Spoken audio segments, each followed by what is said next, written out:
नमस्कार दोस्तों।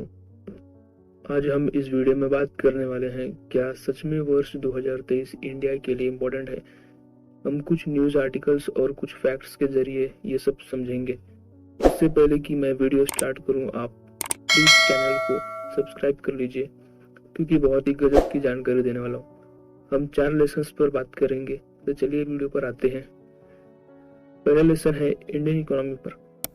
इंडिया आज वर्ल्ड की 5th लार्जेस्ट इकोनॉमी है और एनएसओ की रिपोर्ट के हिसाब से इस फाइनेंशियल ईयर में इंडिया की जीडीपी 7% रहने का अनुमान है, जो कि फाइनेंशियल ईयर 2021-22 में 8.7% था। बट इस वर्ष इंडिया के लिए ये सुनहरा मौका है अपनी इकोनॉमी को ग्रो करने का। जैसे कि बात करें, चाइना में अब तक कोरोना के केसेस निकल रहे हैं, इसलिए अब तक वहाँ की सिटीज में लॉकडाउन लगे हुए, और इसी वजह से चाइना का मैन्युफैक्चरिंग हब काफ़ी हद तक अफेक्ट हुआ है और इकोनॉमिक एक्टिविटीज़ भी अफेक्ट हुई है।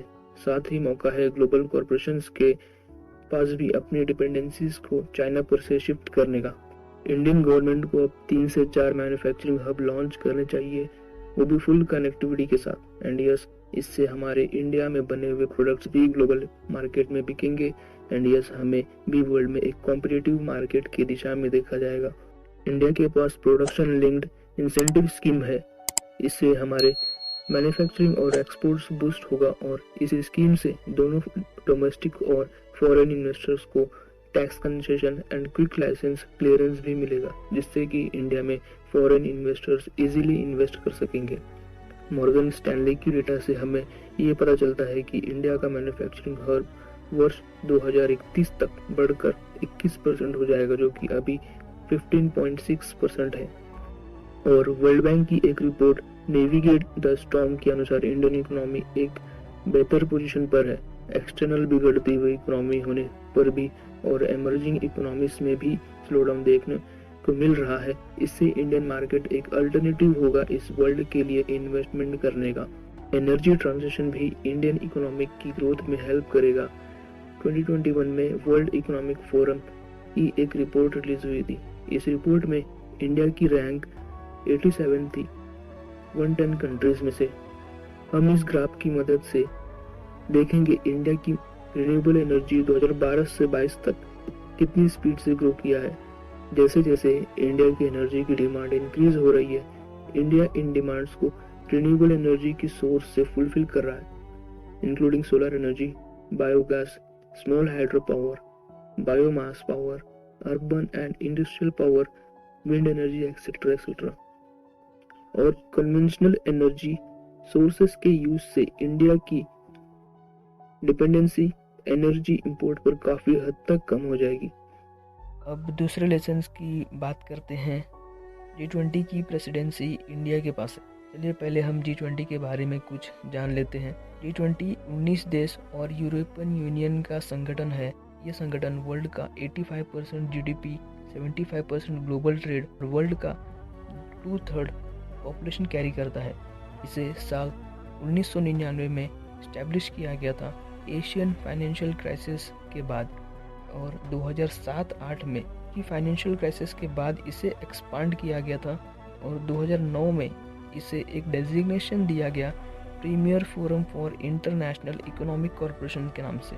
G20 समिट हर साल कंडक्ट किया जाता है और इसकी प्रेसिडेंसी हर साल रोटेट होती है, जो कि इस बार इंडिया के पास है।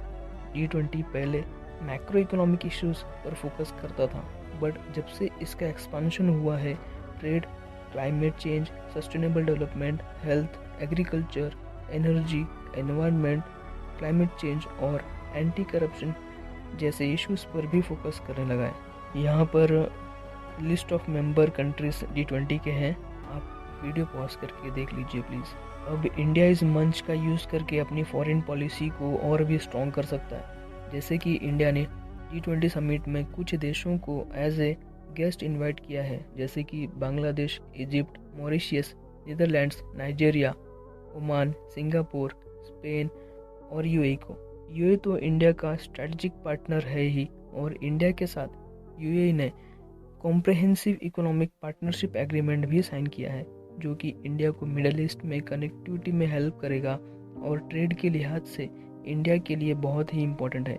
चलिए अब इंडिया के G20 का थीम क्या है उस पर डिस्कस करते हैं। इंडिया के G20 का थीम है वसुदेव कुटुंबकम, one earth one family one future की थीम के तहत इंडिया 200 मीटिंग्स को होस्ट करेगा 50 डिफरेंट सिटीज़ में 32 अलग वर्क स्ट्रीम्स के लिए। और ये एक अच्छा मौका है हमारे रिच इंडियन कल्चर से रूबरू करवाने का हमारे मेहमानों को।